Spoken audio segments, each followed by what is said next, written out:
Hey everyone, welcome to Limitless Radiocast, episode 46. We got a great show lined up for you today, so sit back, relax, and enjoy the show. We'd like to thank True Tubes Tattoo Supply for sponsoring this show. All you tattooers out there, go out and get all your equipment, your inks, your needles, your pens, your PPE, anything you need for tattooing. True Tubes Tattoo Supply has you covered. Limitless at checkout. Get a 10% discount. Check them out. Remember, stay true. We'd also like to thank Magic City Brewing Company located in Akron, Ohio. For all your wonderfully great crafted beers, check out Magic City Brewing in Akron, Ohio. Remember to go out there and check out rollamongus.com also.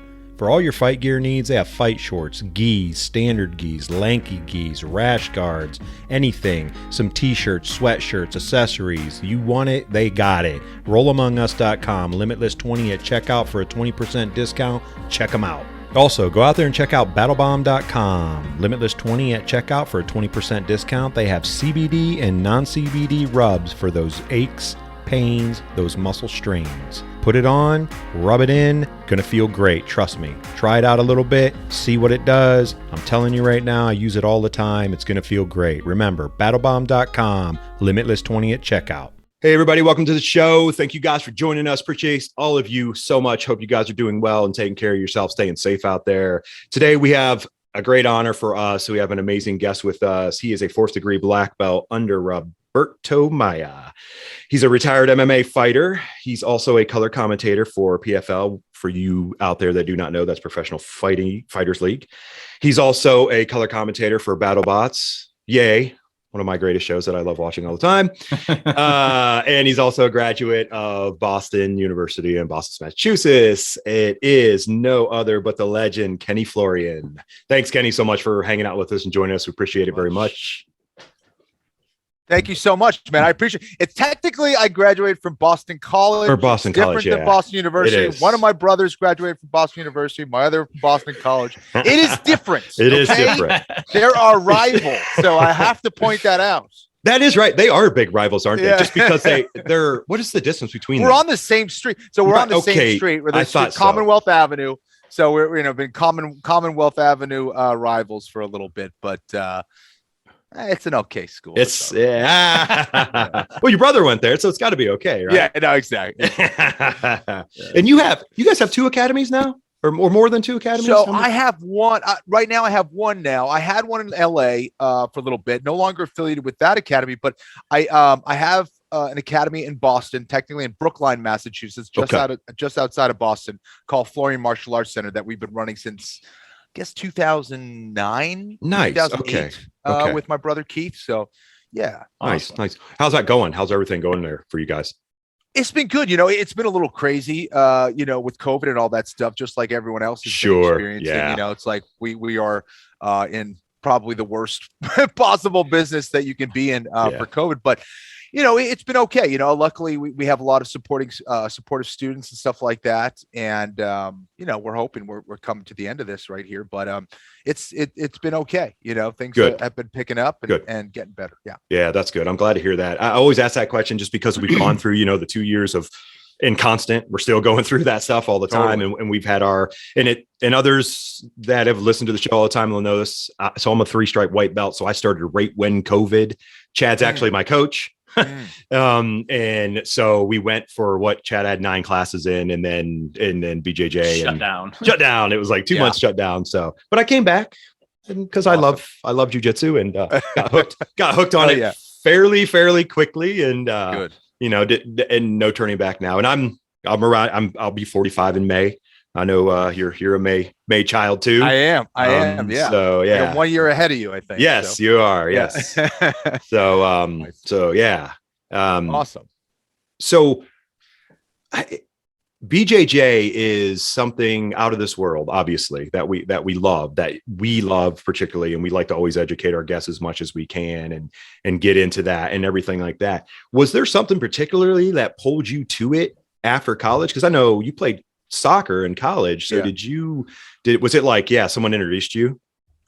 Yeah.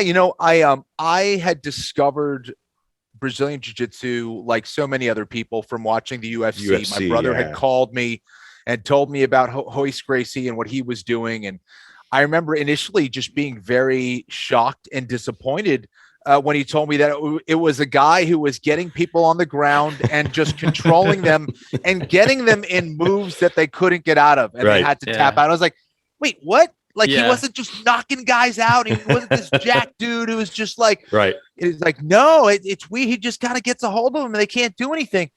So I had to check it out, obviously. I had grown up doing martial arts as a kid. I did karate and kung fu and a bunch of other stuff. My dad used to teach us judo. So all of us had done martial arts at a certain point in our life. And obviously I got more into soccer and, the hardcore sport like soccer and tennis. I didn't have time. I was traveling a lot. And anyways, while at Boston College, I finally had the opportunity to watch this UFC thing, and I was just blown away. And as soon as I saw it, I didn't understand it necessarily. But I knew what they were doing. I was like, this makes sense. I remember equating it to, if someone's going to throw something at you, if you stay there, you get hit with that object. If you leave, you get hit with that object. If you close that distance and kind of get close and grab that person who's trying to throw it at you, you minimize your ability to take that shot. You take away the energy of that blow. So in that regard, it made sense. And then once they were on top, it's like I had a few big brothers that used to torture me, so I know how that went. So that kind of made sense as well. And then when I kept seeing evidence and proof of the effectiveness of this martial art, I had to try it, because here I saw a guy in Royce Gracie who wasn't the biggest guy in the world, and he was defeating these monsters, and he gave me the ability and inspiration to say, maybe I can do that too. And I think that's when you're doing something special, is when you see something performed at a high level that is inspiring to others, and that spreads like a wildfire and creates not only a wildfire collectively amongst people, but it sparks this flame within you. And I think that's what was so cool about it, is that I foolishly believed that I could do the same thing, and it inspired me to learn. And I have to say, the first time I really did jiu-jitsu was a seminar with Hoy. So that was even cooler. Nice. Okay. Oh, wow. And I literally never stopped thinking about jiu-jitsu from that day forward. It was something that really possessed me. I couldn't get it out of my head. I was playing soccer, like I said, at Boston College, and I felt like I had this mistress like on the side that just would not let me go. I could not stop. Yeah. I was writing about it. I was thinking about it. I was organizing, systems back then and technique flows when probably not many were doing it. And I guess that when I started, what was 97, I guess. So it was good. A little whiles back. And, and the cool part about it was I felt like I was doing something that was, on the level of like magic. I felt like I was doing something that very few people understood or knew about. Back then, if you saw an American purple belt, it was like seeing a unicorn, and that's what was so special about that time back then. But, I guess everyone has their stories about back when I was doing it. Sure. Yeah. But now I sound like that old guy. But yeah, it was a really cool time, man. I felt like it grabbed a hold of me and has never let go. And I'm as curious, perhaps even more curious about jiu-jitsu now than I was even back then. Yeah, I'm right. And I'm right there with you, Kenny. I'll be 47 this year. So I started jiu-jitsu in 2004. And I came from that karate background back in the 80s. And when you saw the UFC, you're right. It's like, it just didn't make sense. Yeah. Like the stuff I was taught, the people we watched were getting their butts kicked by this dude in pajamas, right? Like what's happening? And around here, it took me a while to find somewhere that that did jiu-jitsu and stuff. But that was the other issue back then. There weren't a whole lot of places you could go to and learn authentic Brazilian jiu-jitsu. No. Yeah. And even when I started, I'm still at the place that I started, but, it was very in the early stages then, and it was no gi once a week. Totally. And when I say no gi, it might be MMA too. Like, you might come in and we're doing wall drills or stuff or, whatever, but it's grown a lot. And that's, my little story too. Same with you. It sure has. And I think, again, to be that guy who's yelling outside his front door. I think now kids, adults, whoever, they don't understand how rare it was back in the day. Now, you know, we have access to not only academies down the street or whatever within our city or town, but you know, the content that you can get online, and you know, whether for better or worse, whether it's good content or not. Yeah, it's there. But it's information which we couldn't get. I remember getting a hold of these tournament tapes from Brazil, the 97, 96 World Championships. And they were like gold to me, of like seeing it, watching fights, or, you know, getting the hold of, you know, some black belt or Gracie instructional. It was like, wow, this is so special. And now, you know, obviously there's so much out there, but it's amazing how much it's evolved. And I felt like it was going to happen. You know, I felt like eventually people were going to see the beauty and effectiveness of this, and be participating in jiu-jitsu, and it was going to spread like wildfire. And sure enough, it has, and it still has a lot to grow, right? But for the most part, most people know what it is. Back then when I was doing it, you know, I'd be talking to like my dad's friend or something like that. He'd be like, oh, so what? I hear you're doing karate. And I was like, no, you know, I used to. I'm doing jiu-jitsu now, Brazilian jiu-jitsu. He's like, what is that? And I'm like, well, it's kind of like, you know, the Gracie family and ground fighting, et cetera, leverage, et cetera, et cetera. And he'd be like, oh, yeah. My daughter's a black belt in that. She's 11. And I'll be like, no. All right. Sure. Whatever. Right. Yeah, it's funny you mentioned the DV, you know, the instructionals and getting tapes and all that. I told Terry before we started recording tonight. Before you start, so I have a binder of DVDs. Okay, cool. From back in the day, you can see. I'll show you, like this, just huge binder, right? DVDs. What are those? Yeah, what exactly? Right. And I was going through it, and I have a Kenny Florian Nogi seminar. Hey, that's awesome, man. From 2004. It looks very dusty and dirty. It must not been used very much. Yeah. Does that go on a record player? How do you do it? I don't even know. Right. Exactly. But that's amazing. But yeah, I'm like, man, I just became that, you know, like that jiu-jitsu nerd that was like trying to download anything you could and all that stuff. Right. Special times, man. Yeah. That's good. But it's like now, like with me not having a ton of knowledge, I try to engross myself as much. Older, I love to study, I love to read, and but you know, like Who's Number One was on Friday night, and I'm texting Chad like, was that move this? Yep, yes sir, it was. I'm like, okay, I get it. Like I see that, I've seen that before. That has happened to me before. Like that's awesome. You know, so, and then sometimes I say, I don't know what that was. Right. After all this time, I don't know, right? Like I don't. I was watching the Jacob Couch, the Hillbilly Hammer match, right? And he hit that heel hook, and they're like, false reap. I'm like, what's a false reap? You know, and I rewatched it. I'm like, I still don't know what the false reap is. That's hilarious. That's awesome. Yeah, I know. He's so good. He's so good at it. You know, it's like that.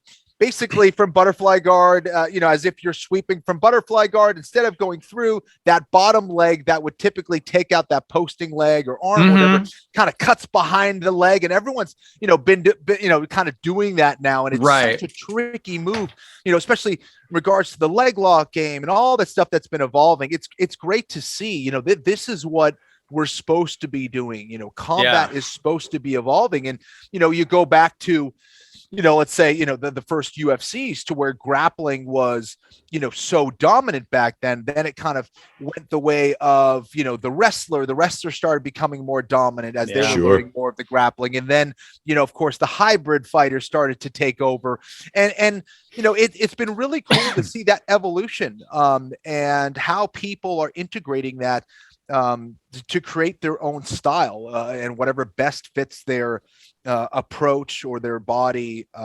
or you know, past experience. 100%. Yeah, it's evolved to not just be one way. It's evolved to be a complete package. And obviously, if you're going to choose to be a fighter, you have to complete package yourself. I would say fighters nowadays more than ever. And Kenny, you can definitely speak better than I can to this, but like the game has evolved so much to where everyone knows what they have to know. They have to be good at just about every little aspect to be in the top echelon of fighting, versus, you're just a jujitsu guy, or, oh, you're just a wrestler. Oh, you're just a stand-up guy. Like that. There are those gentlemen that are still doing it and ladies that are still doing it. But I think it's evolved to much to where everyone has to be really keyed into different things. If you want to be good. Yeah. Right. Right. If you want to be good. Right. 100%. Right. And I think it comes down to one of those things, it's like, there's a reason why people don't, really mess with the U.S. military too much. It's like they have too much, they have too many weapons, they have too much versatility. Their ability to mobilize quickly and to fight you on so many different levels, so much to train, so many different platforms, so many different ways, and to have those advantages, it's huge. It's like, nature is rarely looking for a fair fight. You go out and look at, for sure. And the same, this is why we should be armed with the best kind of information that we can as well, and why we should be so well trained as martial artists. It's like, if I'm a criminal, I'm not looking for a strong target. I'm looking for a weak target. For a weak target. So what are we doing to make sure that if we look like a weak target, or if we're trying to arm our weak targets, that doesn't happen? And it comes down to really being prepared for those things and bringing them into domains which they are so unfamiliar, that now they are kind of the prey. They go from being the predator to the prey. So I think it's a fascinating dynamic when you look at it on those terms. And it's like, how do I attack their weakness, and how do I identify their weakness, and how do I attack it? Sure. And vice versa. Like, how do I, and maybe even some cases, how do I lead them into what looks like a weakness only into like this unescapable trap that now they're locked into, and they can't leave, Right. Yeah. And that, like, you honed your game after being like that your entire life in fighting and I'm sure jujitsu, like being meticulous, like reviewing film. And I think that has evolved a ton, because a lot of guys didn't do that. They didn't cut weight a meticulously way. They just were like, oh, I got to drop X amount of pounds. And they did it. They didn't, film study has come a long way. A lot of guys didn't do that before.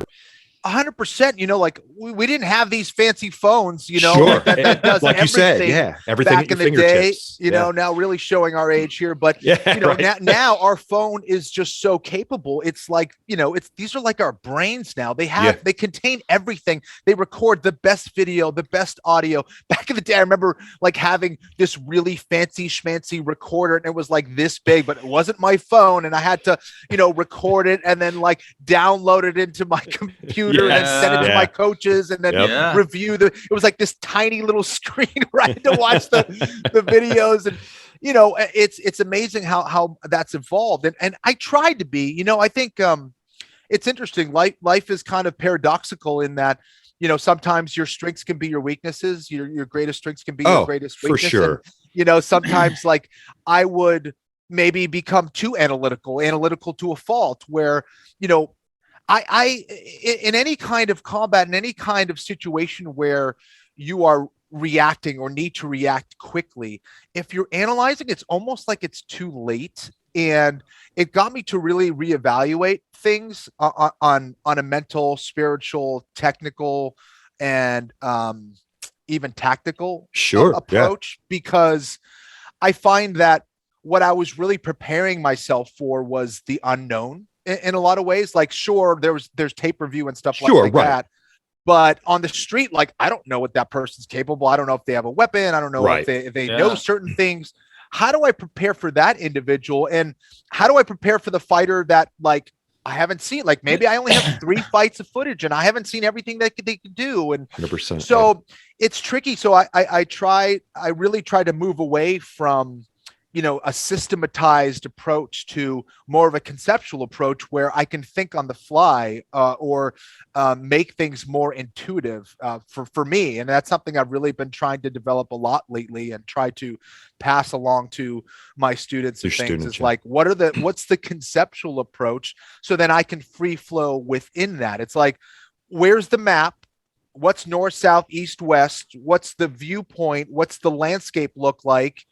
And now you're kind of free to kind of do it. And of course, there's going to be some mistakes along the way. But if I start honing in on all those little details, like, that little tree that's, over here or whatever, and they can't see the whole map, they can't see the whole landscape, then I don't know if that serves them so much. So I'm trying to pass along more of like, all right, what's the broad conceptual approach to jiu-jitsu, fighting, etc.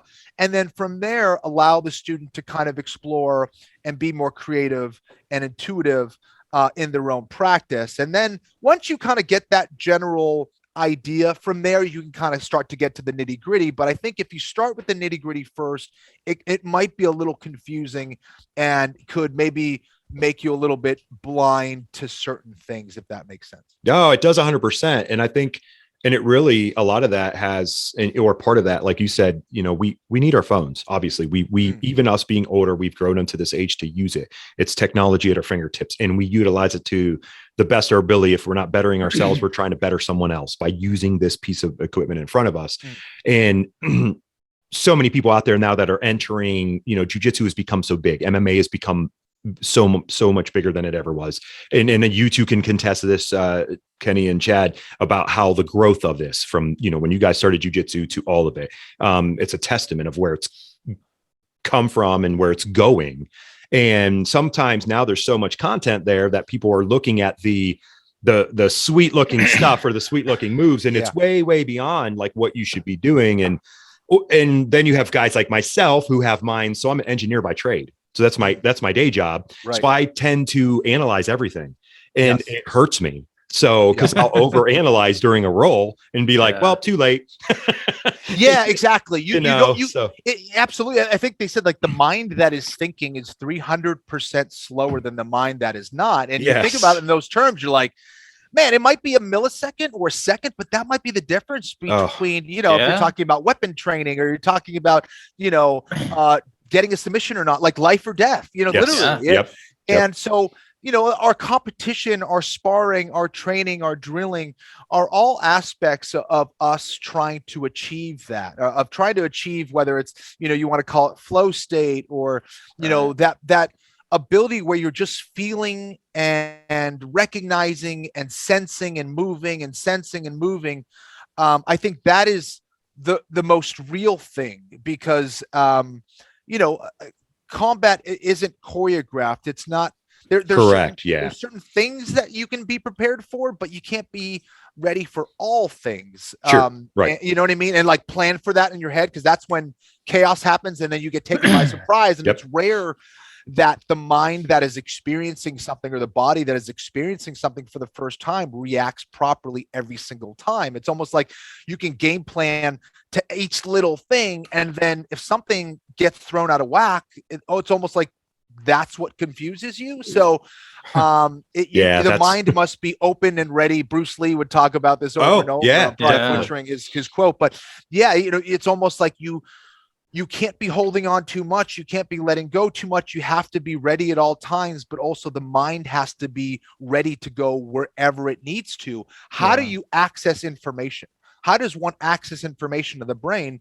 You know, I think we've all been there. We've got an argument either with a loved one or with a random person, and we can't kind of find the words that we need to. We're so heated, right. You know, so it's like, all right, like calmness, composure, those are real things that aid us. And especially in combat sports too, because oh my gosh, there's that heighten's already there. Your adrenaline is already high, you know, because no matter what, even if it's just it's a good roll in the gym, like, hey, we're trained whatever for an hour, let's get, you know, some rolls in. Even at that moment when you slap hands, you pump, you know, or bump fists, whatever. And then you go, depending on what that pace is and depending on who's setting that pace, like, oh, this is gonna be harder. Hey, it's 2 white belts.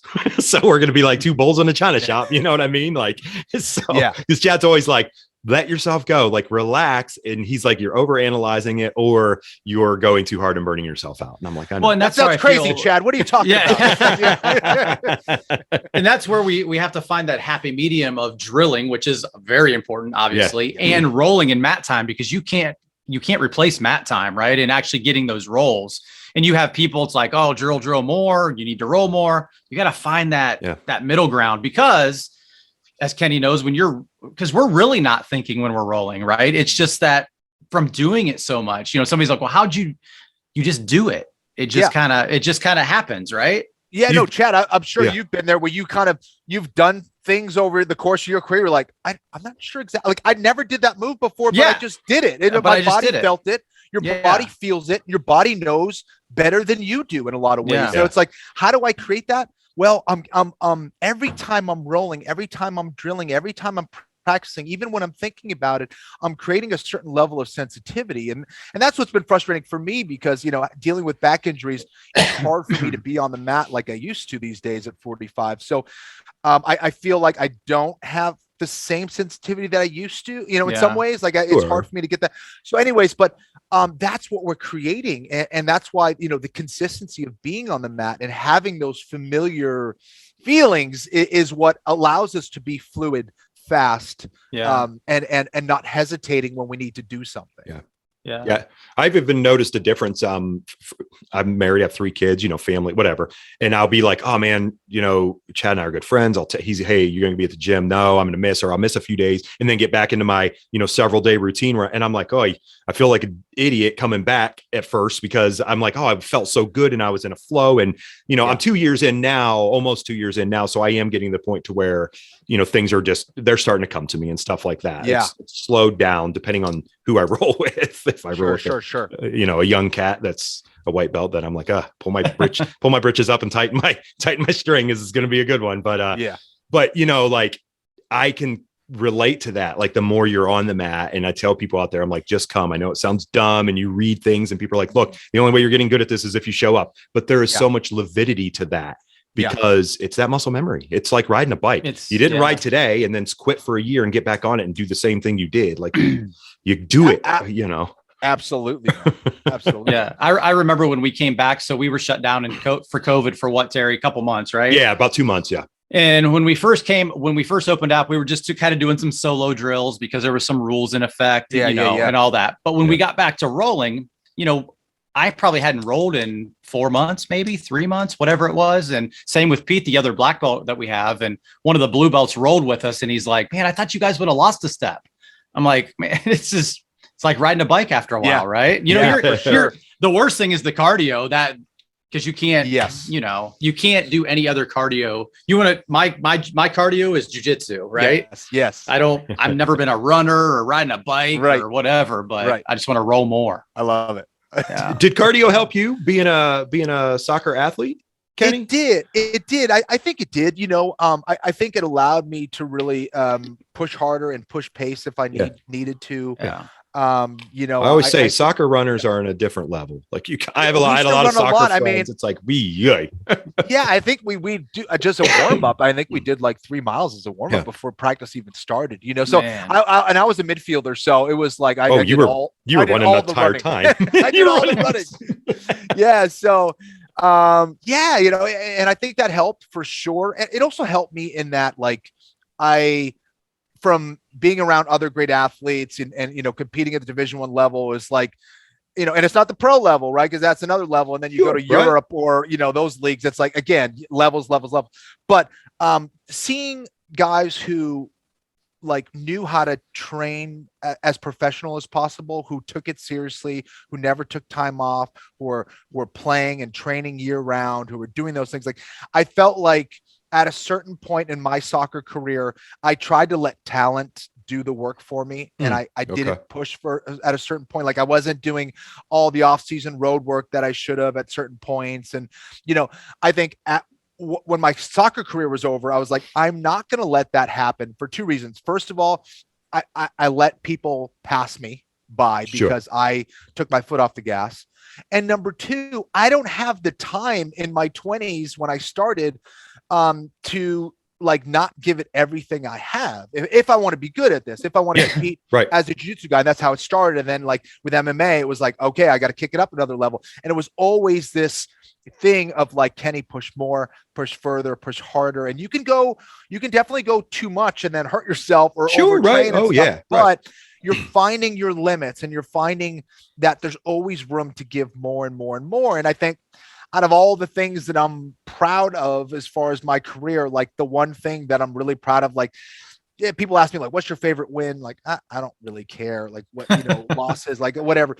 Like, what my favorite part and what I'm most proud of is the fact that I was always better for every fight. And that's the goal. That's the goal at the end of the day. And it's not some cheesy thing as far as like, well, of course you'd say that if you lost, like, no, like the whole point is to get better. I'd be pissed if I won and I didn't learn anything, or win and I'm not getting better. Like that's a horrible position to be in. That's not what martial arts is all about. The goal is evolution. Your opponent, your training partner, like those are your friends. Those are the teachers. Those are the guys that are pointing things at you and be like, get this better, get that better. Watch out for that. Watch out for this, hone in this, be more aware. So like those are amazing gifts, like our training partners or opponents or whatever it is.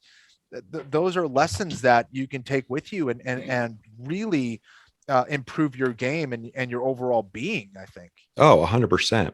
And so everybody out there who's listening, Kenny's saying, surround yourself with good people. That's important. Yeah. There's no question about it. Because I tell you what, we like to believe, and generally speaking, I think this is true, is that, there are a lot of good people in the martial arts industries, but sometimes there's not. Sometimes you get the real life Cobra Kai gyms. Where you're like, 100%. You're working under the guys that you're like cool and nice, but like you're still not a good person and you're taking advantage of people, or you're doing things on the side, or you're sneaky or whatever.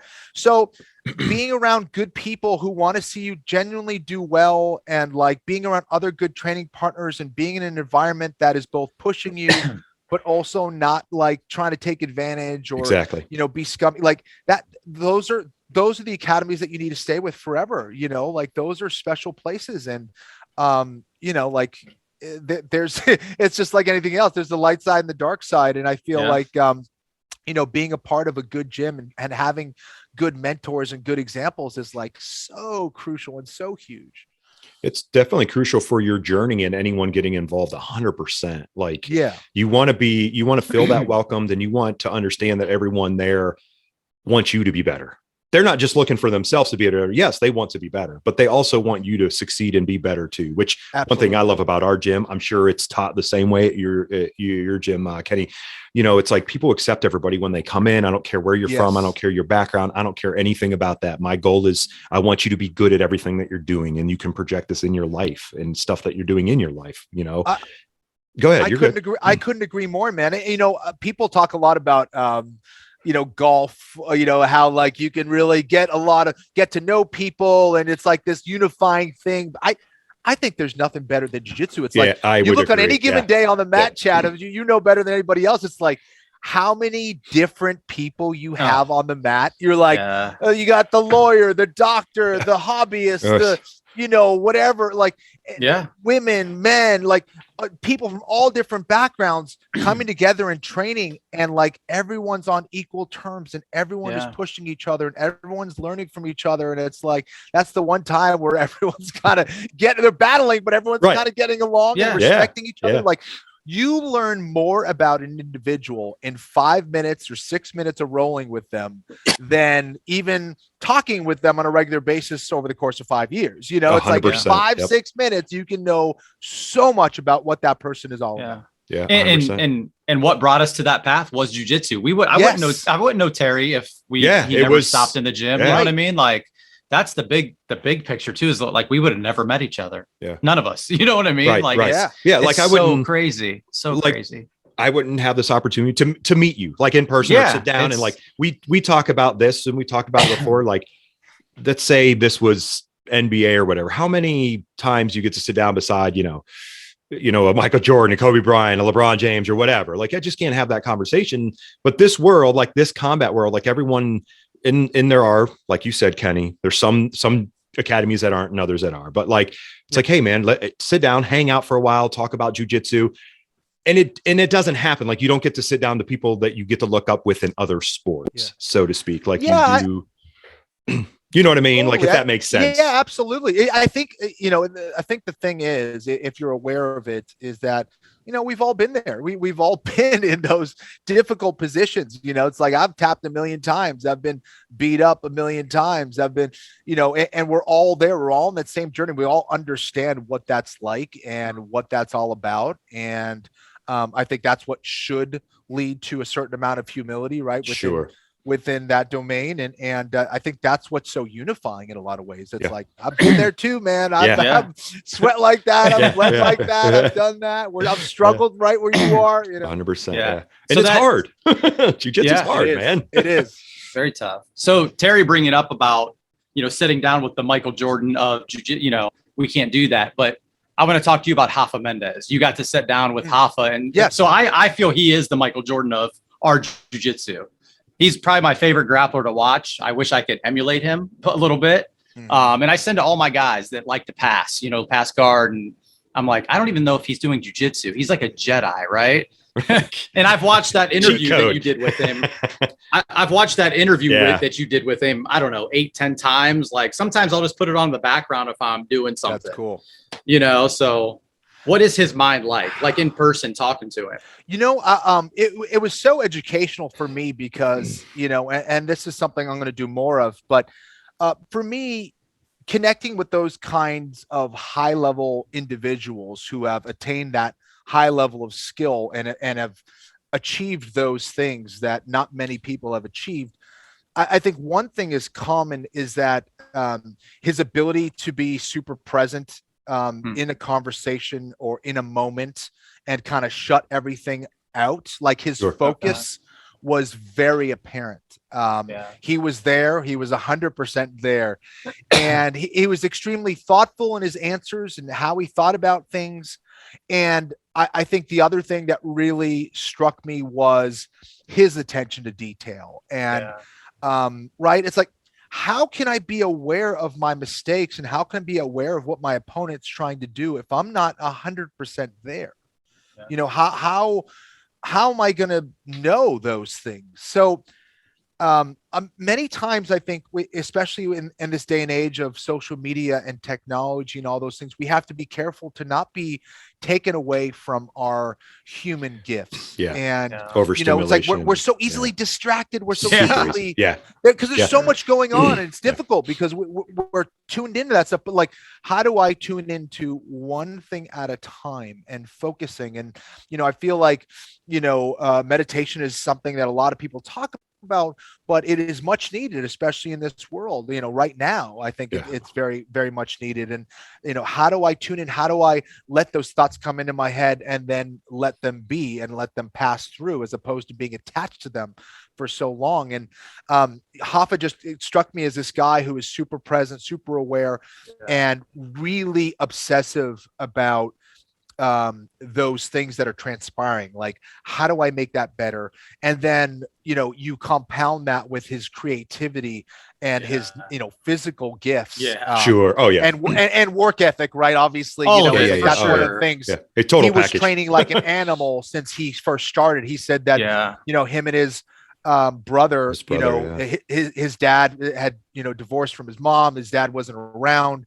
So all they had really was each other and jiu-jitsu. And they had that kind of burning desire to do something with, 100% of their effort. And they went in there and battled each other and everyone in that gym every single day. And we're just obsessed with it. And I think if you want to achieve something that no one else has achieved, then you have to do things that no one else has done. And I think they certainly did that and laid a blueprint for what work ethic, what creativity, and what passion is all about. 100%. That's perfect. And anybody that's listening, if you haven't watched that interview that Kenny did, Inside the Mind, is that what it was called? Inside the Mind. Yeah. If you guys haven't watched it, I sent it to a lot of my guys and have posted. It's such a great. Several times. I've listened to it several times. Yeah. Glad you guys enjoyed that. Yeah, it was awesome. I watched that, and then when the Rafa Hickson Cup highlight is like, my God, he's like dancing on people. I'm like, these guys are like, these guys are legit black belts, probably judo black belts too, right? Ridiculous, man. When Chad first sent it to me, on YouTube, it was funny because I run dual screens and stuff. I work from home still from COVID era, whatever.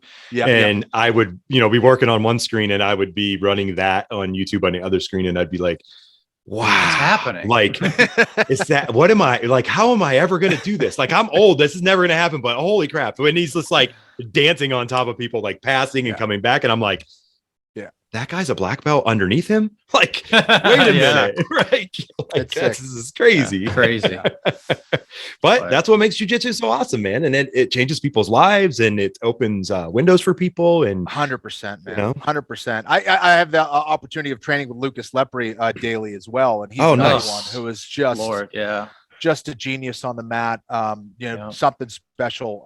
And, again, it's that same idea where like when you roll with him, I know that this guy has seen so much jujitsu, so much jujitsu. It's like, if I can surprise him in any aspect, I'm like stoked. I'm like, cool. Maybe I showed him, did something that he hadn't seen before, but like more often than not, it's like, he knows everything. He's seen it and felt it all. And his body is responding it's like right away. That it's just, it's awesome. So to have that honor of rolling with guys at that level, it's just, how do you not get better? Just by osmosis, just like, and there's certain people, it's like, Chad, I'm sure you're a student. It's like you roll with a good black belt and you're like, you immediately, even if you got your ass kicked, you feel like you got better. You know what I mean? Like, just like touching them and feeling it. You're like, oh, that's what I need to do.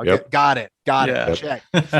I always commend every upper belt, no matter what, when I roll with them because of that. I'm like, no matter what, like I walk away that was awesome. Like I pick out what happened, tap, I'll be like, okay, I'm only going to try to tap once this 6-minute round or whatever have you, and whatever happens. But I will go, oh, thank God. Like I learned something, or that's what I need to do. Like I need to work on that, or I need to, and it's awesome. Like that is such a great part of it. Yeah. Well, I really preach to my guys, Kenny, about those little goals. We're always in those big, I want to be a blue belt. I want to be this. Yeah. What about that in between spot? Because a blue belt is 2 to 3 years, depending on how long you train. Yeah. So if you're a 2-stripe white belt going in to get some match against a purple belt or whatever, and be like, oh, I'm going to tap him. That's not a realistic goal. We need those small, that window, right? Like Terry said, Absolutely. he's only going to tap me 3 times a day, not 4 or whatever that is. Right. And that'll 100%. Get you, hopefully that'll get you to the end a little easier, them small goals. I think that helped too. Like, obviously younger guys younger guys have tend of more testosterone than older guys do, and more ego. Yeah. So like I caught on very fast. Like for me, it was like, oh, wait a minute. Like this isn't a fight. It kind of is, but some guys think it is when you first start. Totally. You know what I mean? So I was like, oh, just relax, man. Like you don't have to be like, try to pick this guy up and slam him or kill him. Like it's okay. I'm a strong person. But it was like, I caught on very, very fast. I was like, no, that's not worth it. And then going with senior belts and upper belts, I was like, no, that's just flow. Like I got that right away. It's like, okay, just let happen what happens and learn from there. Like get it. It's always funny to me because obviously I'm a connoisseur of online material, just like we all are, like reading stuff. And I would be like, you read like, oh, I'm just a white belt getting beat up all the time. And I'm like, I think that's a bad mindset. Like you don't think you're getting beat up all the time unless you're in a place to where guys are literally just beating the crap out of you. I take it as you should take that as going, hey man, I'm learning a little bit here. Like, or go to another belt and try to do something if you feel guys are just beating you up in jiu-jitsu. Now I know that happens, but I have a different mindset too that other guys look at. Maybe it's the older age. I don't know. No, 100%, man. I listen, I think that we kind of forget where we come from, right? It's like any new life form or any new thing that is coming into a different environment is going to experience a certain level of volatility, probably a lot of volatility. Like, how many times did we fall when we were learning to crawl? How many times did we fall when we were learning to walk? How many times did we, like, it wasn't this overnight process. Like, think about the ability for a baby to learn the English language, to learn 2 languages. Like how amazing we are that we had to learn about communication and language and memorizing, and piecing words together and sentences. It's just, and the feelings that we have, and then expressing like all those things are amazing things. So it takes time. Jiu-jitsu is like learning a language. It's like learning it's a whole different dimension of learning. It's mind, body, spirit. There's so many different aspects of it, which is why I'm so crazy about it. But, I also think when you're starting anything like, I guess, jiu-jitsu is pretty intense. Like you're going in there. And guys are, challenging themselves, and they're going to challenge you, and they're looking to control you and submit you. Like that's an intense thing that a lot of people will never experience in their life. We're part of a very small percentage of the world. There's a small brotherhood. The first time you do that, more often than not, right? You know, the first time they come in the gym, it's like you're tight, you're nervous, you're spazzy, you're overly tense, you're using way too much energy, you're probably not breathing. Okay, so if that's the day one person, what is mastery? Mastery is the complete opposite of all of those things. Right. So I always tell my students, like, how do we get as far away as possible from day one guy? Yeah. That is mastery. So like, you know, again, you look at anybody, like, did Michael Jordan, like when he was in his flow, or, I mean, rarely was he not, but like, did he ever look like he was struggling out there? Like it was always like he was making it look freaking easy as hell. When you see Lionel Messi or Cristiano Ronaldo, they're making it look easy as hell. When you're seeing a beautiful artist, they're making beautiful things look so easy, like they've been doing it. Like it's just, that's what I try to, portray for people. And that's what I'm trying to chase. You know, I think we all are. It's like, how do I do that? I used to watch, I grew up watching a lot of the Kung Fu movies as a kid. And, like the old masters who would just use one hand and blocking, like they wouldn't even, I want to be that guy. I still want to be that guy. I'm still inspired to be that guy, 100%. Yeah. The good old stuff. Speaking of, so I'm going to derail the whole conversation. I know you like pop culture and stuff. So favorite movies, favorite TV show? Oh gosh, you're going back because Chad and I are a kind of a movie buffs. Yeah. We like horror movies. We like everything, and we like horror movies. But I know you like some pop culture. So let's see. A little bit. I honestly I haven't watched too much TV. We don't even have cable TV. So like I don't watch a whole lot of TV these days. But I will say this: my favorite movies. Gosh, I'm a big fan of the Godfather movies, 1 and 2. Nice. Those were always interesting. I just watched Braveheart probably for like the 1,000th time the other day. Classic. I like, I like a lot of, intense movies, I guess. I used to watch a lot of action films as a kid, so I think that inspired me a lot. I was going to ask you, did that help? I mean, as young and, being inspired to get in, we refer back, I did a lot of martial arts and stuff when I was younger, and it's the referring back, like Bruce Lee was a huge idol to me. Like I had posters and I loved everything about what he represented. And we, Chad and I always joke, I still have yes, everybody, I'm going to be 45 soon, and I have a t-shirt with Bruce Lee on it. Okay.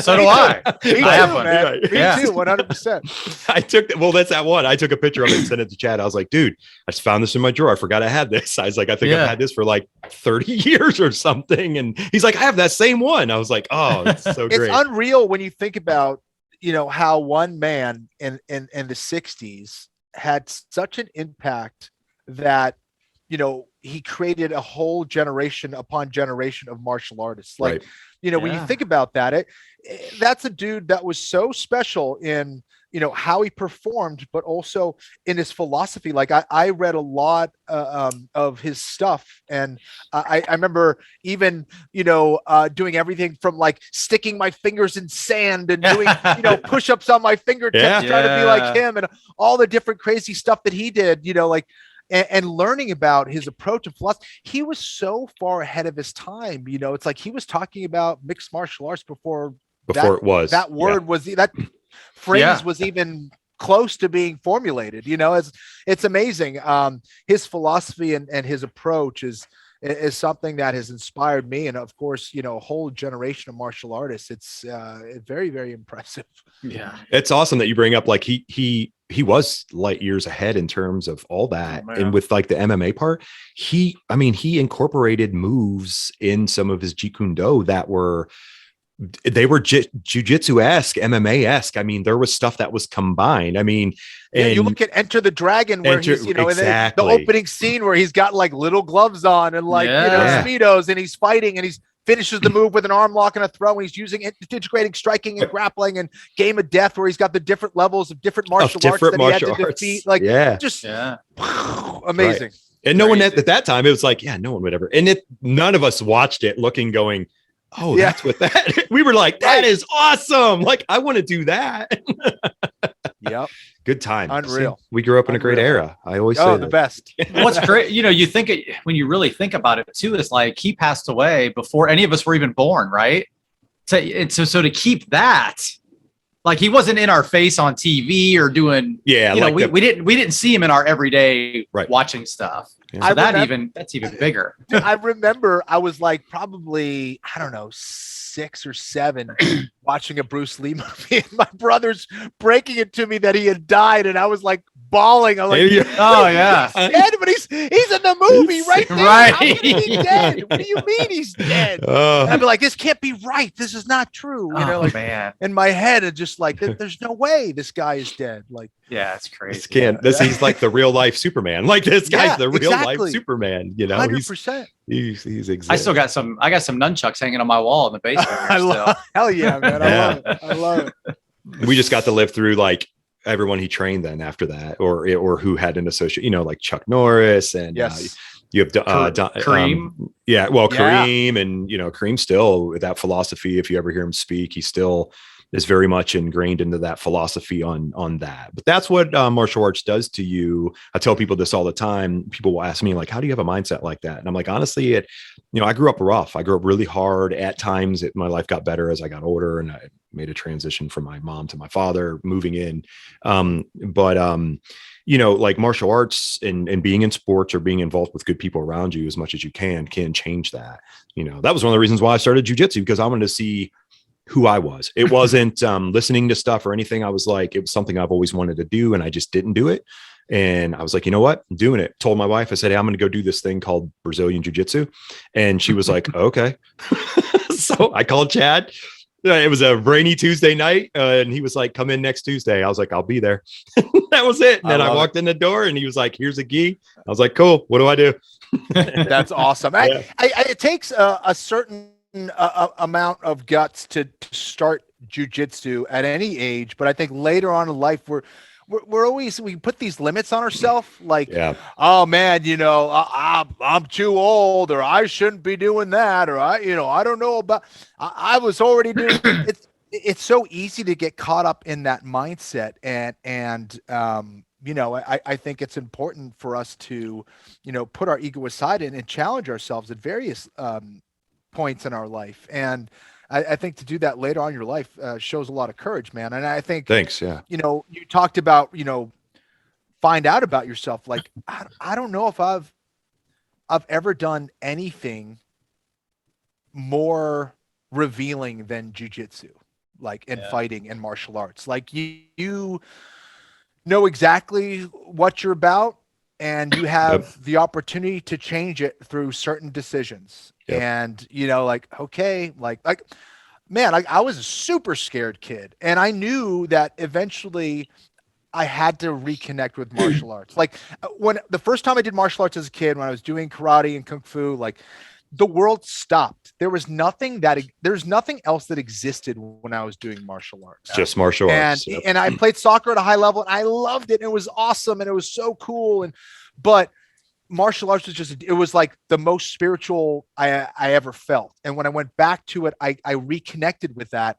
And I knew that I needed to do that because I felt this fear. I felt, I had those dreams of getting in a fight and being completely ineffective and not being able to do anything. And I was like, man, I can't run away from this. I need to run towards it. And jiu-jitsu was that answer. And it constantly reveals who you are, for better or worse.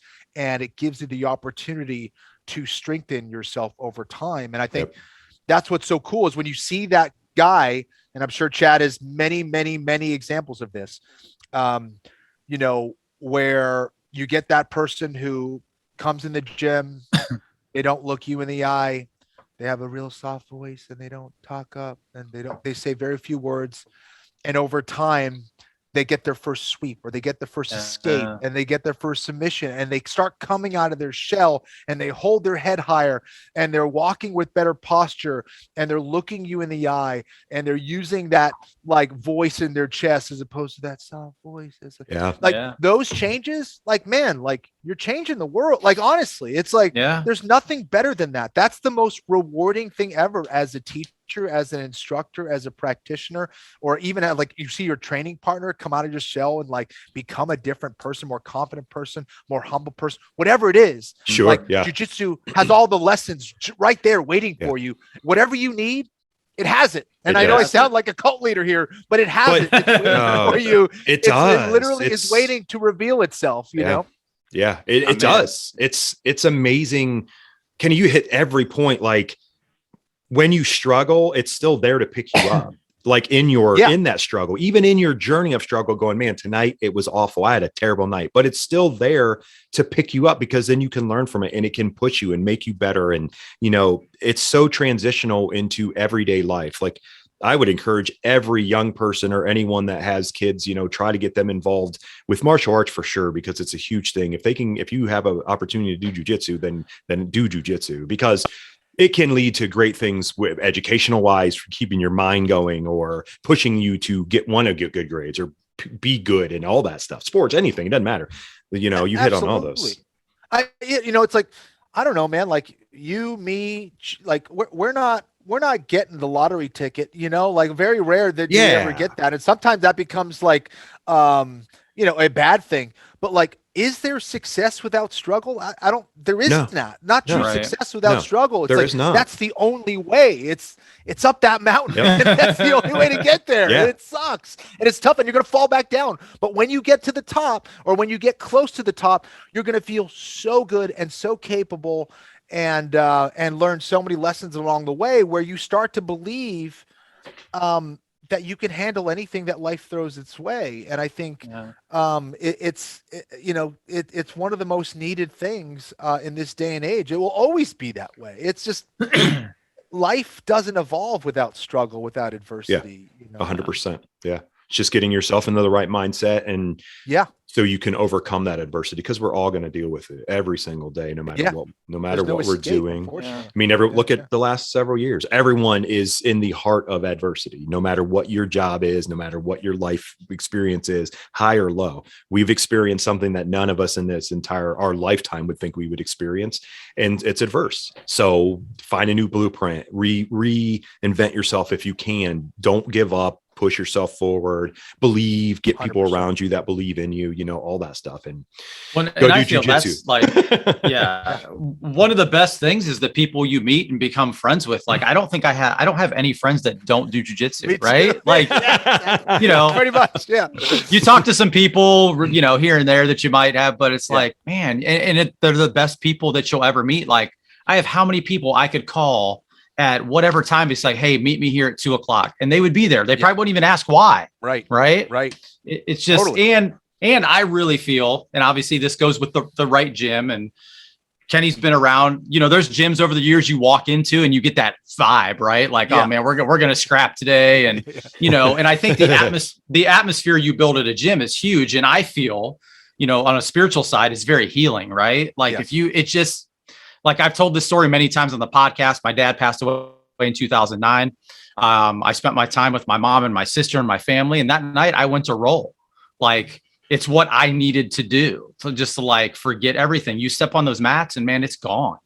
I couldn't agree more. You know, I lost my brother in 2016, and that was the thing that brought me back as well. You know, my youngest brother, who I did jiu-jitsu with and trained jiu-jitsu with and connected with on that level, was like, once I got back on the mats, I started to feel like myself again. And I think it's, you know, we're having that struggle, and then being able to express yourself, you know, through creativity, through all the gifts that you have, is what we're here for. You know, we didn't always have people who built our houses for us, or you know, where we had a refrigerator full of food, and it's like, I just call Amazon and they deliver my food. It's great. You know, like, we had to go out and hunt for it and work for it. Like, the things that made us feel alive and made us feel human, and that, like, we need that. We forget about that. Like, we think like, oh, like, oh, we don't need to do anything anymore. I could just sit on the couch and like, just live my life as a couch potato. And like many people do. And like, now look at what's happening, especially in this crazy time of age. Like more people are experiencing depression and mental health issues and more than ever, suicide and all the more than ever. And it's like, man, why is that? It's more than anything else, like we're not always going to be happy. And that's just a fact of life. But what we can feel and have is meaning in our life. And I think that's another thing that jiu-jitsu gives us. It's like, man, like being a martial artist, I never thought that was possible for me to like make money and be a martial artist. I was like the black sheep in my family of like, wait, so you graduated college, you're supposed to go to law school and you want to be a professional martial artist. What are you doing? I was going to ask you what you majored in. Yeah. Like my dad was a physician. My dad was like a highly trained, thoracic surgeon. He's like, surgeon, so you're going to do what? Like, so you're going to, and then like, I'd be like, okay, well, actually I'm not going to teach. I'm going to try this mixed martial arts thing. You're like, say that again. What? Like, so, I had to break out of that shell and go like, this is what fulfills me. I'm going to ignore the world around me and what people are telling me I should be doing. And I'm going to go with my gut. Yeah. And I had no idea. And I did it at a time, and this is not to pat myself on the back. I'm just giving a background on it. But like, I did it at a time where making money in mixed martial arts was not what happened to make money. You didn't do it to be famous. Right. Like you were seen as like a barbarian, weirdo, crazy person, and and somehow it ended up working out. But like it's fascinating the different paths that life takes you. But I think finding what you're passionate about and not being afraid of struggle and all that stuff is what's going to lift you up ultimately. It's just like you said, just show up, show up every day, just give your best. That's all you can do. Well, I'm appreciative that you did, because you're a great teacher, man. And good on you. Like you said, like everything going outside, like I would say, like block out the noise. Ignore the noise, focus on you and understand that you belong there. Like you belonged in that moment, and don't let anyone take that away from you. Like you belonged in that moment to project yourself to go forward, and then keep that mindset, keep grinding, keep doing what you have to do, and keep, the right people around you. And I've referred that before, and I'll say people at your table. Like you said, I love a challenger at my table, and then someone who's going to love me, or someone who's going to argue with me, but they're going to keep me balanced. I want those people at my table, because it's going to make me a better human being, not just for everybody around me, but for my wife. And I have 3 kids, so it's going to do the same. Or having conversations with, someone like you, like I can sit down and have a normal conversation about good things, because I choose to have that kind of stuff in my life. You know what I mean? Versus just being chaotic all the time, or listening to everybody else, like everything that's going on. So good on you, man. That's awesome. For sure. The lawman that became a jiu-jitsu master. Exactly. That's a movie title, right? Yeah. Did you think you would ever go back and like study more law, or? I'm still curious about it. I try to satisfy it in different ways and just like read about other stuff but it's still, nothing moves me like martial arts does. Good. I think it's still so fascinating to me, like my whole life basically revolves around it. Sure. Your itch became that always, versus, and which is, this is a great thing. Like you picked something that you have such a passion in and you love it so much, so you're all in. Like you're in enough to study it, to know BJJ history, and to be able to sit down with great people of BJJ and talk about it and commentate about it, and and do all that. It's never boring. It's never boring, and it is so vast where it's like, I don't know, it's like, ask Chad, like, oh, so, you've been doing it for many, many years. Do you feel like you're close to knowing everything there is to know about jiu-jitsu? Like, no way. Right, like no one is. Like, it's an endless thing. And like, if you're in something where you've learned a lot and you still have so much more to go and you're still passionate about it, it means you're in the right game. You know what I mean? It means you're doing the right thing and you're in the right field. And I think it's rare that you get something that is so vast but also challenges you on so many different levels, mind, body, spirit, like martial arts or like jujitsu. It's endless. And I think that's what's so exciting. And I used to get bored really easily as a kid. And I felt like it was something I was waiting for my whole life. And when this came around, I was like, man, I can get into I can get into Nice. I can get into this. You're ever learning, like even now, like I'm sure, how often do you get to train now? Like how often do you get on the mat? Yeah. So I guess it all depends on how my back is feeling, but Okay. I try to get 4 sessions in a week. Nice. Sometimes I'll get, 7 sessions a week. It depends on how I'm feeling. I would love to be able to get two a days every day, 5 days a week or 6 days a week, like I used to. But my body and my lifestyle is so different too. You're a busy cat, man.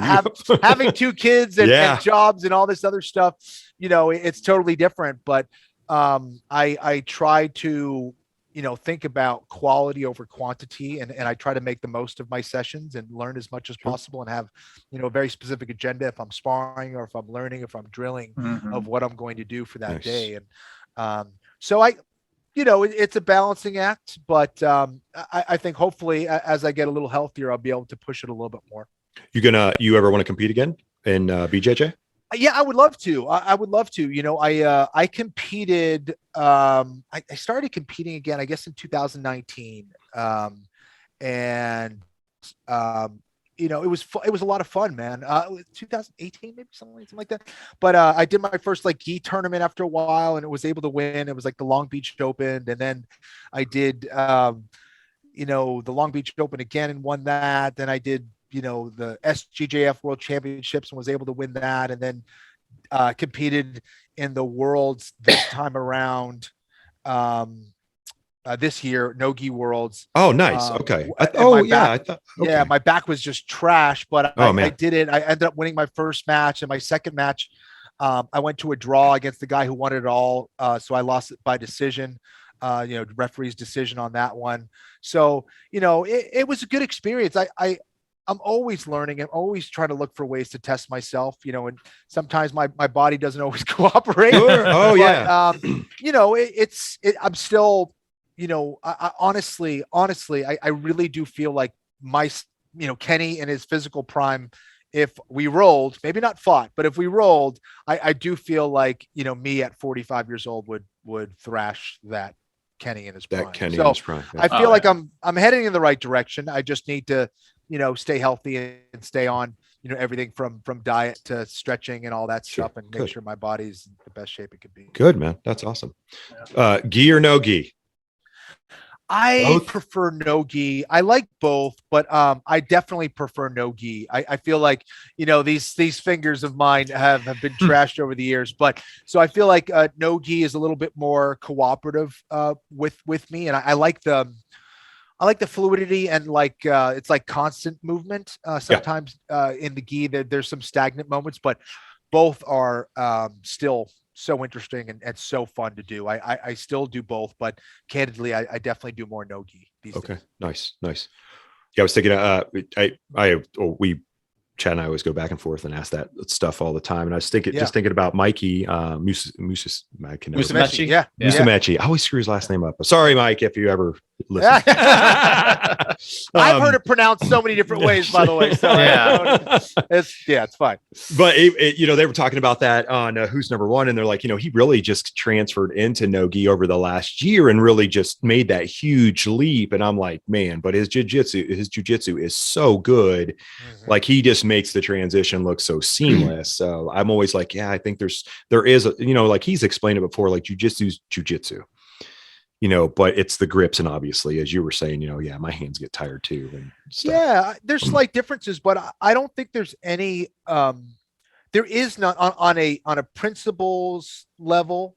Like physics is physics. Like physics isn't different for judo than it is for jiu-jitsu. Physics isn't different for wrestling than it is. Like the rules are different, but the principles that play are exactly the same across the board.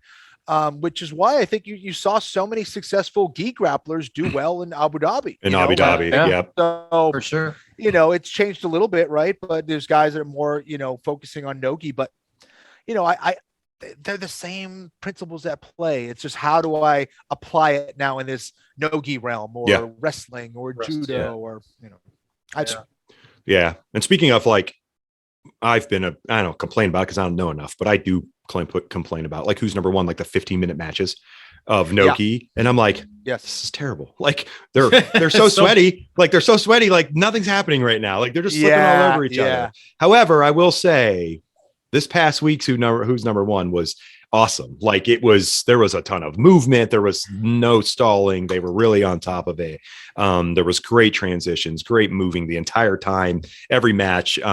Even with Nicky rods, they wrestled up the whole time. And then the big guys, they got heavy, they got real sweaty at the end. So, there's takedown situations, but that's always been one of my things. Like, I'm like, if I'm older, man, I don't want to go that fast. Like, I do. I wrestled and I have some, wrestling technique that I can still use. It came back when I got back to when I started BJJ, but still, I'm like, 15 minutes. Oh, that's a whole nother. It's training. A long time. I think, while, being slippery certainly plays a factor in grappling like that. That is absolutely true. I do think the approach of the grapplers involved make the biggest difference, right? It's like, there's some guys that are out there that are like, I'm going to beat this person in a certain way, like in a very specific way, and I'm going to game the system. And there's certain people who are like, all right, I need to beat this guy by points, or I'm going to not get submitted by this guy. Like a lot of people who are going to compete against Gordon Ryan. It's like, they just want to survive. They just want to survive. Yeah. Exactly. Just do good enough and not get tapped and be like, yeah, I did it. Right. But then there's other guys that are like, no, I'm going to go out and grapple you. Like, I'm going to be in it and I'm just going to do it. And that's when you get the best matches, and I think, different people, develop different skills, Sure. And like, some people are like, I'm more offensive minded, or I'm defensive minded, or I'm like going to try to win on a technicality, or, it's like, how many times have we seen like a certain world champion where you're like, all right, so you want it by advantage every single match and you're a world champion. Like, okay, cool. Yeah. Like, no easy task. Good for you. Right. Sure. Cool. But, did I see great jujitsu? Are they the best jujitsu practitioner, or are they the best competitor? That's not always the same thing. Yeah, it's not always the same. Yeah. And then you get like, like the Hoffa Mendez or the Lucas Lepres, where you're like, you're like submitting everybody or beating everybody like 18-0 on your way to becoming a world champion. Like, that's different, And and I think that's what's changed over the years from when, like, Kenny and I started back in the day watching, like, so I'm going to say my top 3 favorite grapplers: Marcelo, Hoffa, Tedade. Yeah. Right. Right. And look at those guys never stalled anything. Right. Never. They went for it, and they grappled you anywhere and everywhere. They were just like, let's do this. Whereas now, I think, guys, there's a lot on the line.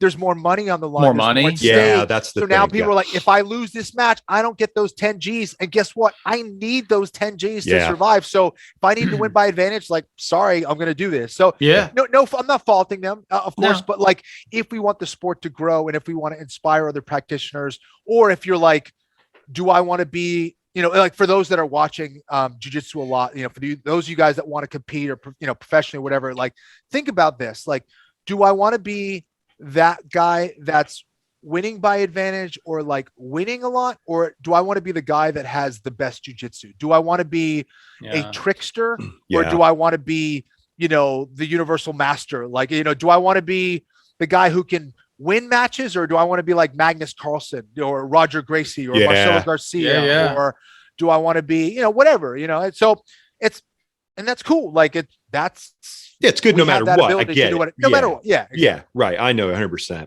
Well, that's like, I mentioned this to Chad too, like the Rotolo brothers, like they're like being as young as they are. And I'm like, wow, these guys are hunters. Like when they roll, they don't go out there and play that. And they're 18. That's why they're going against grown ass men. When I watch them, I'm like, it's amazing. Man, it's so good. They're talking about, they're going to do MMA too. So that'll be interesting. That's what it looks like, man. I see them already training it. Like, it's so cool because, I think when you saw them coming up when they were 15, 16, and they just started competing against like men, like you see grown men just like out men them, you know what I mean? Right. And like just out men. Over time, you saw them come out of the show and be like, you know what? Like, I'm not going to let that dude like push me around. Right. And they started fighting back. In fact, they actually started getting feistier. Like they were out feisty, you know, a lot of experienced grapplers. Like you look at the last ADCC, like they were bullying grown men. And I was like, this is awesome.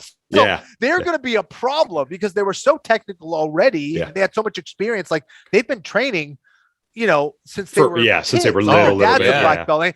So this is the generation that's coming out. So it's like, that's like, we'll have that discussion. I'm like, man, like the generation that's already been in it's like the future's bright for that part of it. We just need more people to get in and, you know, watch more shows and do all that stuff, you know, tune into everything and anything and pay for it, people. Don't be afraid to pay for it. We need people to pay for it. So good stuff, man. Well, we've kept you a solid hour, Kenny. We don't want to keep you a whole long time, man. I know you got a lot of things to do and a lot of stuff going on. Appreciate it so much. Shout out everything. Chad, do you got anything you want to ask Kenny before? We covered a lot. I mean, we asked too much. We'll just get into another hour. You know, we'll be down here. We'll be down here all night. Right. That's what happens when you start talking about jiu-jitsu and all kinds of stuff, man. Yeah, and I have a motor mouth, so I apologize to everyone. No, that's awesome, man. For that long. No, that's good. No, thank you guys for doing this. This was awesome. You know, thank you for doing what you're doing and spreading the good word about jiu-jitsu. Thank you for having me. You know, you guys have any questions or anything like that on social media? I'm at Kenny Florian. I actually just released a jiu-jitsu instructional at kennyflorianmartialarts.com. If you guys want to check out my YouTube channel, you could do that. I think there's like a discount code on there as well in one of my videos, latest videos. And I just kind of cover like a conceptual framework for how I teach jiu-jitsu and want you know, my goal is, you know, there's a ton of techniques out there. And for those existing students out there, you're going to get your techniques from your instructors and from instructionals, other instructionals and stuff. So I wanted to have a different approach and say, well, you have all these techniques. How do we approach it? How do we find the common patterns and principles in all the things that we're doing? And I approached from that standpoint, kind of for the existing jiu-jitsu student. Nice. So if you guys want to check that out, I just released that online course and appreciate you guys' support. Yeah, for sure. Maybe we'll talk again, you guys. Yeah, for sure. And everyone out there, as usual, you know, I always put all that stuff in the show notes. So you'll be able to click on links. You'll be able to get at Kenny and get to his website. Cause you also have, I mean, in that, what you were referring to, you have a website where people can actually go and sign up and stuff like that. Right, Kenny? So it's an online course. And I cover like all the different positions and stuff like that. And it's again, kennyflorianmartialarts.com. You can sign up and get it, and you can watch it from your phone or your computer or iPad or whatever it is. And that's pretty much it. So I'm trying to keep up with the technology. Hey man, you have to. If you're not moving forward in the technology era, then you're going to fall behind. Exactly. Yeah. Exactly. My wife jokingly, and I mentioned this before, you know, nostalgia, whatever. She's like, man, I can't wait till CDs come back to the earlier to the part of the show. And you're like, or CDs, what's that? And I looked at my wife and I go, look, clothes and everything else will come back around. I go, technology doesn't come back around. It only keeps going forward. Exactly. I was like, it leaves it behind. Oh my gosh. That's hilarious. So that's awesome. Very good. Yeah. Cool. Hey, thank you guys. Yeah, for sure. Can I ask you one thing? Oh, of course. What was there something that pulled you to do BattleBots, to do color commentary for BattleBots? Yeah. So you're an engineer. Yeah. So I just happened to be at the right place at the right time, man. I was coming back from a trip with my wife from NorCal, and I got this random call from a producer. And they asked me if I had seen BattleBots, and I was like, yeah, I saw it, you know, early 2000s on Comedy Central. I knew a little bit about it. I used to watch it with my dad and stuff. And then they said, well, we're doing the show. And it seemed like they were either going to go like kind of the engineering route to get someone to commentate, like a former competitor, or they were going to go like fight call kind of energy. And I was doing stuff for the UFC, obviously, at that time. They said, listen, we'd love to bring you in for an interview. We're going to do this show. It's going to start on ABC. Would you come in? I was like, yeah, well, I'm driving back now. They're like, can you come in right now? I was like, I can't do it now. You can come in tomorrow. I came in the next day, And dude, within like 24 hours, 48 hours, I had this stack of material that was like thicker than my big head. And I had to study everything about BattleBots and, mechanical engineering. I had no idea. And I just kind of was just thrown in like so many things in my life. I was just like, here you go, get into the deep end, buddy. And just do it. And just did it. And it was a blast, man. And I started learning so much about, other aspects of combat that I didn't really know. And I was like, sure, that's what I was going to, what are the principles that play here? And how do I do this? And I, talking to these hyper, super intelligent people, I learned so much and still do. Now we're in our 6th season. We're on Discovery Channel and still having a blast. So that's awesome, man. That's very so cool. Yeah. Thanks, man. For saying, for talking about it. Yeah. I appreciate it so much. Cause that was a joke about I have to say this cause I told my wife I would tell everybody. Yeah. So Chad was like, hey, I hooked up with Kenny Florian, gonna have him on the show. I was like, oh, awesome. BattleBots. And he's like, that's the first thing you think of is BattleBots. And I was like, I was dude, like, well, no, but this is hilarious. One of the funniest things, it was like the coolest compliment ever. Cause I just get a kick out of was on Twitter. I got some messages. Someone's like, why is the BattleBots guy talking about UFC right now? And I was like yes, it's like great. I flew under the radar. Really got under it. Yeah, that's awesome. Yeah, that's a hard thing to do, man. Like I just watched this past week's show, and every time I listen to you and Chris, right? Chris, Chris Rose. Yeah, I'm like, man, you guys are great together. You work great together, and then the knowledge, like, because it takes a point when they're doing cutaways to the robots and you're talking about stuff, and it's like, no, you have to put in some homework and read and understand about this. We do our best, man. It's intense. That's a lot of work. Yeah. Cause it's not that other stuff's not, but exactly. There's a lot of intricate things that going on. And you're like, you call stuff back from last year and modifications. And I'm like, all right, my man, let's see. It's not it down. This is good. Yeah. I get nerdy for sure. Yeah. And my kids roll in the room and they go, Dad, are you watching BattleBots again? I'm like, come on, man. Why don't you guys go watch YouTube? Because that's all you watch. So all right, my friend. We appreciate you so much, Kenny. God bless you and everything you're doing and your family, man. Stay safe and keep after it out there. We'll catch up down the road. Okay. Thanks so much, guys. Yes. Thanks, brother. Hey everyone, we hope you enjoyed the show today. Remember, go out there and check out all our sponsors. By supporting them, you support the Limitless Radiocast podcast. It helps us bring you guys content each and every week and keeps us going. Thank you, and we appreciate you for all you do. Limitless Radiocast is brought to you by True Tubes Tattoo Supply. Limitless 10 at checkout for a 10% discount on all your tattoo needs. They have state-of-the-art equipment for everyday needs in the tattooer's life. Check them out. Remember, stay true.